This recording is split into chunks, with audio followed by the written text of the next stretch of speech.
So we are getting ready to turn them loose. Double greens are out from Sean Houlihan atop the flag stand as Trevor racing in the ground-pounding Sunoco Modified Division. The bottom lane moving quickly here as Kyle James jumps up to the top spot. Here's Troy Talman now working the inside lane. That black 0-3 to the bottom of Adam Gata in turn 3. Talman is known to be aggressive very early in races as he rabble-rouses his way behind James. Gata is third, but Todd Owen, he has some momentum on the inside. Had to gather it up off turn number 4 as he nose came out from underneath that 81 of Todd Owen. Had a damaged race car coming out of the last race, and he's got that car rebuilt up front. A battle for the lead. Troy Talman goes to the inside, gets by Kyle James. So James now with a crossover move going to turn 1. So the man with the slingshot is Kyle James, but he can't keep up with Troy Talman, who pulls away. James has to worry about Owen, as they have been battling a lot during the last 2 seasons. Here comes Owen, blowtorches his way down low, and he takes second away from Kyle James. Adam Gata in 17 will try to duplicate that move. Trying to pick up third over Kyle James, who runs the high lane. It's nearly come together off turn number 2 in the high banks here at Thompson Speedway. The outside lane, last event winner just May 19th a few weeks ago. Ronnie Williams in that black and blue number 50 working the high groove and moves to the lead. And right behind him is Ryan Priest. So Priest started 8th, and now he's trying to infiltrate the top 5, and he does. And it's Keith Rocco behind him. Gives him a little forearm shiver as they go along the back stretch, making a move on the inside of the track. Looking pretty strong. It's Max McLaughlin in the 88.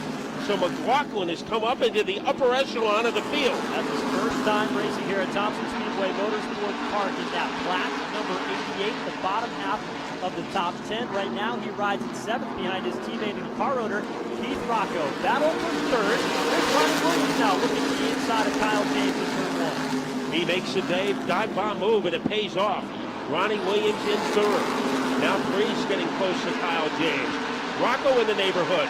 McLaughlin in the neighborhood on the inside. And he is going to barnstorm his way underneath Ryan Priest. Not many people have passed Keith Rocco here at Thompson Speedway Motorsports Park over the past couple of seasons. And Max McLaughlin, in his very first time at the racetrack, goes by Rocco. Now he's going by the Monster Energy NASCAR Cup Series star Ryan Priest on the back straightaway. He has momentum in turn number 3. He blurs his way in there. On the roller coaster, Max McLaughlin has moved all the way up to the top 4. Every time the Sunoco Modifieds are on track here at Thompson, the racing looks like this. Out in front, Troy Talman keeping Tato and at bay. They've got a healthy 10-car length battle ahead of this battle here, and this is the battle that we watch. Keith Rocco into 57. He rides in 6th, and with Ryan Priest, Kyle James, Mike Christopher all in the mix. And Christopher trying to get underneath as he trampolines his way underneath the 16 of James. Things are getting close at the front of the field again. Todd Owen, he wrecked his primary car last time. He wrecked his backup car. But he is smoking right behind Troy Talman, going out of line to take over 3rd, Max McLaughlin. What a marvelous move by Max. The kid in the 88 first run in the open wheel modified.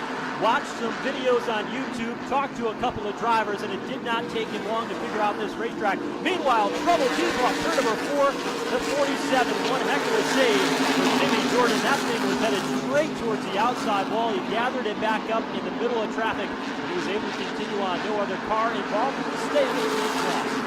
And the script remains the same at the front of the field. Troy Talman is there, but trailing by the length of a tree branch is Todd Owen. Owen looking down low, can't find enough momentum there. Max McLaughlin has been the feel-good story of the race as he started deep in the field in 9th and has climbed to 3rd. Ryan Priest making a move underneath Ronnie Williams. Let's see if he has the adrenaline. We have trouble on the first straightaway as Zachary Leone is up against the sidewall, and the yellow comes out for the first time on lap number 12. Caution flag is out. 12 laps into the 30-lap Sunoco Modified main event. There you see Leone backing away from the infield grass here at Thompson. The straightaways here at Thompson very, very long. A lot of grass there along the inside to help slow you down. Leone did not get much damage, if at all, to the front bumper of that 4-car when he caught the inside concrete wall there along the front straightaway. But Matt, you can't say enough about Troy Talman here in the early going in the Steve McCarthy prepared car. running at the point. And a leader never likes to see the yellow flag, but I think especially today, because that'll enable Max McLaughlin to wipe out some of the distance that separated him from Tallman. So with Max McLaughlin, nobody has passed more cars in this race than he has. So that is a guy, the 88, Keith Rocco owns the car. But Max McLaughlin, well, I remember back about in 2002 when Tony Stewart came to Thompson and drove a car that was owned by Bo Gunning, his backup car, and he had never been to Thompson before. He was making moves like that. So when you can say Max McLaughlin and Tony Stewart in the same sentence, that is a pretty good achievement. Well, Max McLaughlin is a dirt racer by trade. He only started running asphalt until recently when he started running in the K&N Pro Series East. Mohawk Northeast connected with him, Al Hankey. They ran big block modifieds until making the switch to NASCAR. And he's done pretty well. Won the pole position at the race on Saturday in Memphis for the K&N Pro Series East. Had a good shot at winning that race until a late race restart in an incident took him out of the top spot.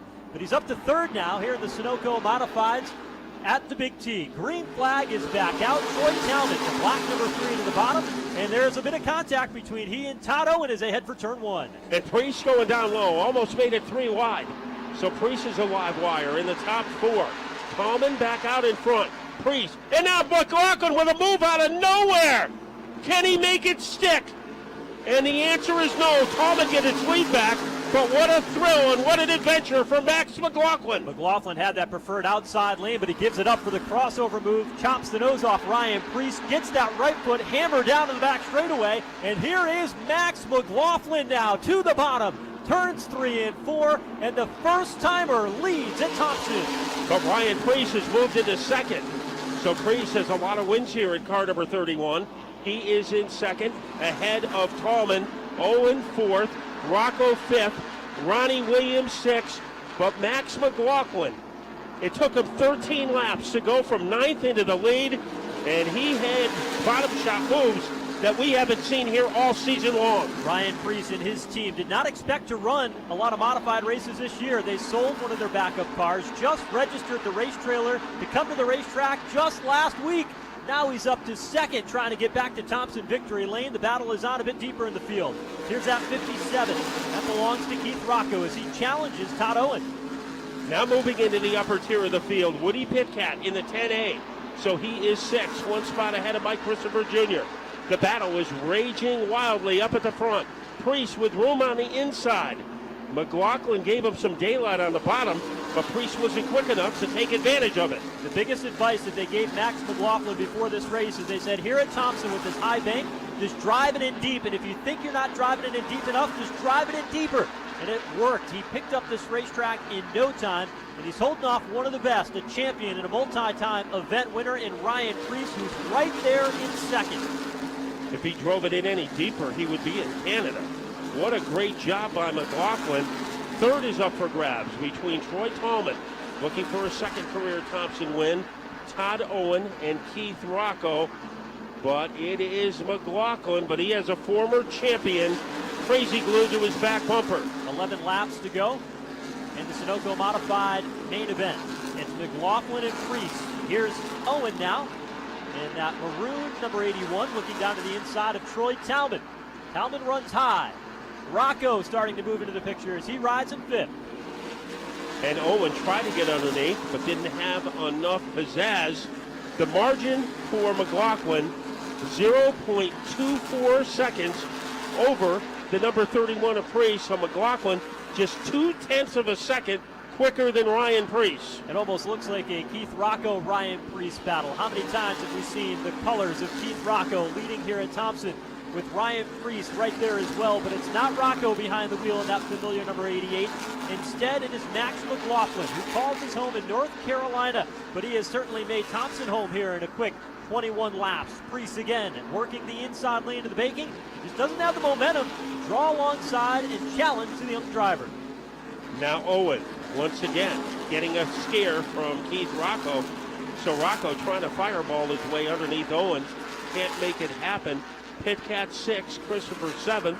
and 8th is Ronnie Williams. So Ronnie Williams, who won the last time, is loitering in the rear of the field. Ryan Preece, you never know when he's going to make a move. He's trying it now and comes up empty. Youth and enthusiasm versus the veteran modified racer. Preece is inching up little by little, continuing to work the bottom lane, and he is gaining ground, trying to draw alongside Max McLaughlin. 6 laps to go, this time by the 5/8 mile oval. Preece on the attack in turn 1. The torpedo has been launched by Ryan Preece. He is even with McLaughlin. They go into turn number 3. They are still even as they blur their way into turn number 4. McLaughlin getting another challenge, and Preece is almost there with 5 to go. McLaughlin continuing to run that middle groove of the racetrack. Preece dives deep into the turn. Nerf bar to nerf bar as they race 15-inch Hoosier tires in every corner, and they're using every inch of that grip to get around this racetrack in a side-by-side battle with 4 laps to go. And Preece sitting in McLaughlin's lap as they go into turn number 2. Preece on the verge of taking over the lead. Slower car in front. Will that be a factor? Zachary Leone in the 4 going down low. Preece trying to rabble-rouse his way into the lead. Neck and neck off turn 4. Preece bottom, orange, white 31. The stealth, black, number 88 is Max McLaughlin. Preece slides up in front. McLaughlin tries to cut the corner and get under him, but he can't do it. It happened on lap number 27. Leading by a popsicle stick, Ryan Preece. Going to the outside is McLaughlin trying to send it in deep. 2 laps to go. And Keith Rocco has caught these two for the battle in the lead. McLaughlin and Rocco now battling it out for second. A lap and a half remaining. Preece, 3 car lengths in hand. McLaughlin now has to deal with his car owner and teammate Rocco. As McLaughlin sees Preece in front of him, Rocco behind him. Ryan Preece less than a lap away from victory as he is able to whiplash his way down the backstretch. McLaughlin holding off Rocco, and here is Ryan Preece coming from national TV, 1 turn away from entering Thompson victory lane. Ryan Preece, who cut his teeth on tracks like this throughout the Northeast, and now a Cup Series star, takes the Sunoco checkered flag here at Thompson Speedway Motorsports Park. Ryan Preece and the Moniz family.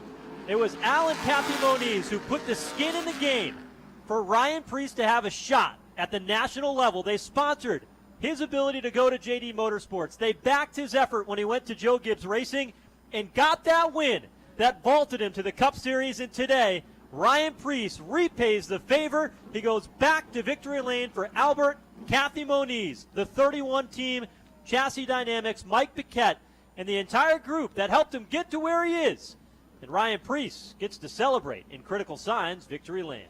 It was Max McLaughlin in second, Keith Rocco third, Troy Tallman fourth, Todd Owen fifth, Woody Pitcat sixth, in seventh Ronnie Williams, Mike Christopher eighth, John Studley ninth, Tim Jordan 10th, Adam Gaeta 11th, Kyle James 12th, George Brunhosel the third was 13th, Corey Berry 14th, Joey Allegro 15th, Paul LaPlante 16th, Justin Alvarez 17th, Zachary Leone 18th, John Burcham 19th, Matt Gallo 20th, Josh Santek 21st. And here is Ryan Preece. He climbs out of the car. Let's send it to Pete Falcone in Critical Signs victory lane.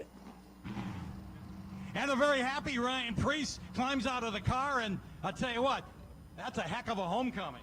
Yeah, man, we got really loose really early, and I joked, well, I didn't really joke. I said, Mike, we didn't shrink the stagger, it's too loose. So I started searching around for grip, and I found some there on the bottom and made it work. So it's always nice when you don't have somebody running the lane you're trying to make speed in, too. So that was good.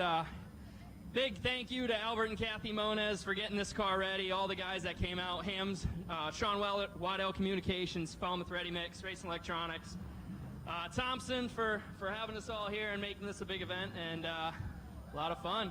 Well, you got another one to go. Yeah, absolutely. So I think I have an idea where I'm going to be tonight. Congratulations. Thank you.